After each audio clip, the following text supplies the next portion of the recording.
एक बहुत बड़ा चोर था। उसने अपनी पूरी जिंदगी चोरियां ही की थी, लेकिन वो कभी पकड़ा नहीं गया। सारी दुनिया जानती थी कि वो चोर है। उसकी खबर सम्राट तक को थी। सम्राट ने उसे एक बार राज दरबार में सम्मानित भी किया था कि तू अद्भुत आदमी है, दुनिया जानती है, हम भी जानते हैं कि तू चोर है। तूने कभी अपनी असलियत छुपाई भी नहीं और चोरी करते वक्त तू कभी पकड़ा भी नहीं गया। तेरी कला अद्भुत है।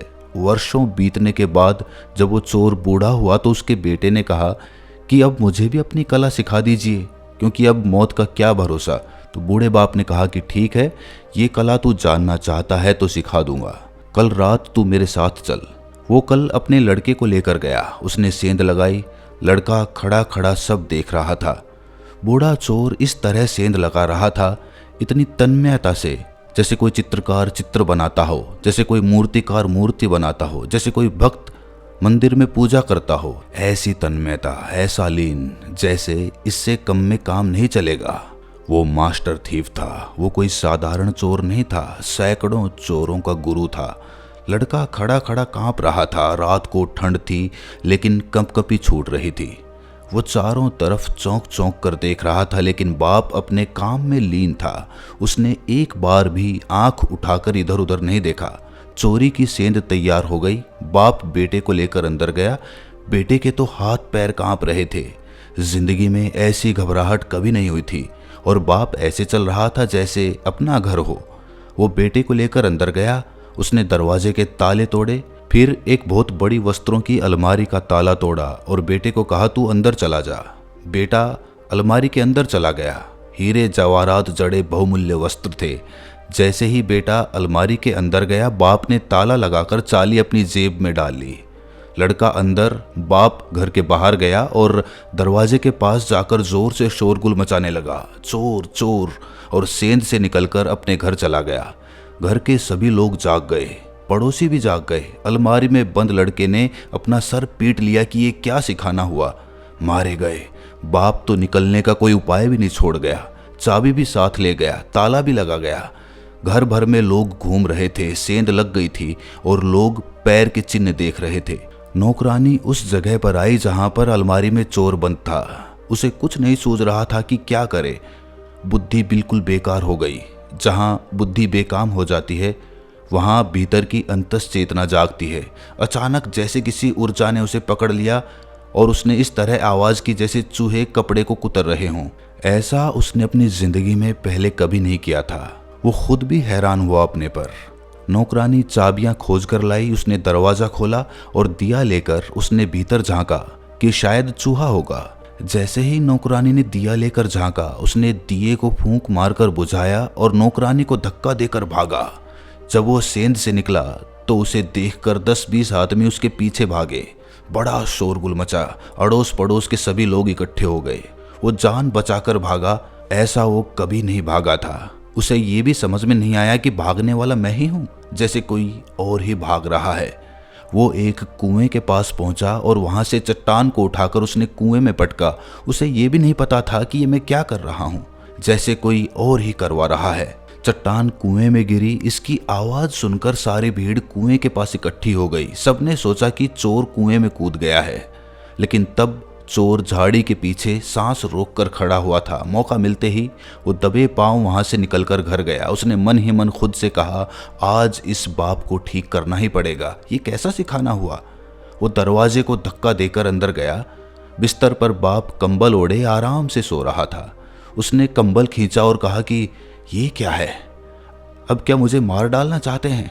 बाप ने कहा, तू आ गया, बाकी की कहानी सुबह सुन लेंगे, लेकिन तू सीख गया, अब सिखाने की कोई जरूरत नहीं है।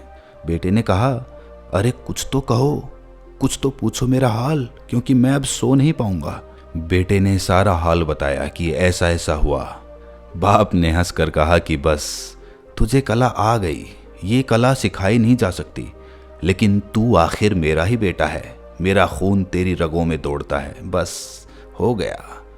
तुझे चोरी की कला का राज मिल गया, क्योंकि चोर अगर बुद्धि से चलेगा तो फंसेगा।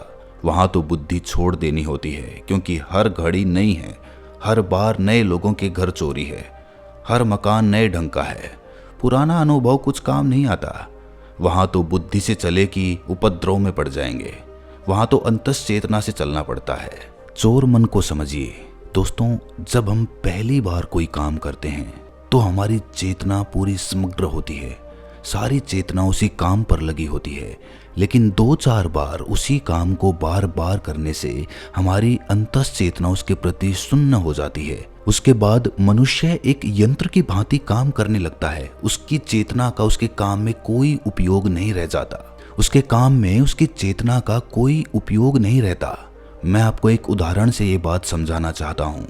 आपने कभी अगर ड्राइविंग सीखी होगी तो पहली बार जब आपने ड्राइविंग की होगी तो पूरी सतर्कता के साथ, पूरा सतर्क होकर, पूरा सड़क पर नज़रें जमाकर, आपका हाथ कहाँ है, आपके पैर कहाँ हैं, और पूरा सजग होकर आपने ड्राइविंग की होगी। लेकिन एक बार ड्राइविंग सीखने के बाद आज जब आप ड्राइविंग करते हैं तो आपको बिल्कुल भी ध्यान रखने की आवश्यकता नहीं पड़ती। आपकी चेतना बिल्कुल सोई हुई होती है। आप एक रोबोट की भांति, एक यंत्र की भांति, एक मशीन की भांति अपनी कार को, अपनी गाड़ी को चलाते हैं। ऐसा ही हमारे जीवन के हर कार्य में घटित होता है। पहली बार किसी भी काम को सीखने में हम पूरा ध्यान लगा देते हैं। एक बच्चा जब चलना सीखता है तो पूरा ध्यान उसका चलने पर होता है, गिरता है, फिर खड़ा होता है और धीरे धीरे अपने पैरों पर ध्यान लगाकर वो चलना सीख लेता है। लेकिन उसके बाद जब धीरे धीरे जीवन बीतता है तो चलने पर उसे ध्यान लगाने की आवश्यकता नहीं पड़ती और धीरे धीरे उसका ध्यान कहीं खो जाता है। और यही कारण होता है कि हर कार्य में से हमारा रस खोता चला जाता है। कुछ भी काम करने में आनंद आता ही नहीं है क्योंकि हम वहाँ पर वर्तमान में उपस्थित ही नहीं होते। हमारे विचार कहीं चल रहे होते हैं और हम काम कोई दूसरा कर रहे होते हैं। खाना खाते समय अधिकतर लोग टीवी देखते हैं या फिर अपना फ़ोन देखते हैं या फिर एक दूसरे से बातें करते हैं, लेकिन खाने पर ध्यान कोई नहीं लगाता। लेकिन आयुर्वेद में कहा गया है कि खाने को 32 बार चबाकर खाना चाहिए। वो 32 की गिनती तभी आपको याद रहेगी जब आपका पूरा ध्यान खाने पर लगा होगा। चोर मन से कैसे बचा जाए? सबसे पहला तरीका है कि अपने जीवन में से विकल्प हटा दो।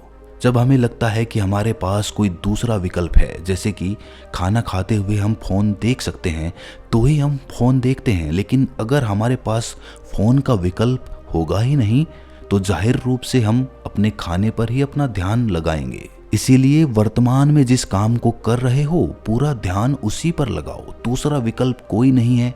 सारी दुनिया मिट चुकी है, सारे काम खत्म हो चुके हैं। बस अभी इस समय जो आप कर रहे हैं वही आपके लिए सबसे ज्यादा आवश्यक है और उसी पर आपका पूरा ध्यान लगा होना चाहिए। दूसरा उपाय है विपश्यना ध्यान। दोस्तों, भगवान बुद्ध ने हमें जो ध्यान की प्रणाली बताई है उसे विपश्यना बोलते हैं। इस ध्यान प्रणाली में हम अपनी सांसों पर अपना ध्यान टिकाते हैं और धीरे धीरे जैसे जैसे हम सांसों के साथ एकाकार होना सीख जाते हैं वैसे वैसे हमारे विचार शून्य होने लगते हैं, क्योंकि हमारी सांसें ना तो अतीत में चलती है और ना ही भविष्य में चलती है, वो तो वर्तमान में चल रही है। और जब हम अपनी सांसों के साथ एक हो जाते हैं, हर समय अपनी सांसों पर ध्यान लगाना सीख जाते हैं, उसके बाद हम हर समय हर एक पल वर्तमान में जीना सीख लेते हैं। उसके बाद हमारे दिमाग में कोई विचार नहीं आएंगे। उसके बाद हमारा ध्यान कहीं दूसरी जगह भटकेगा नहीं। उसके बाद हमारे मस्तिष्क में इधर उधर के विचार नहीं आएंगे और हमारा जीवन पूरी तरह आनंदमय बन जाएगा। तो दोस्तों, कैसी लगी ये कहानी आपको कमेंट सेक्शन में ज़रूर बताना। अच्छी लगी हो तो इस चैनल को सब्सक्राइब करके नोटिफिकेशन बेल को ज़रूर प्रेस करना। तो मिलते हैं अगली कहानी में, तब तक के लिए अपना ख्याल रखें।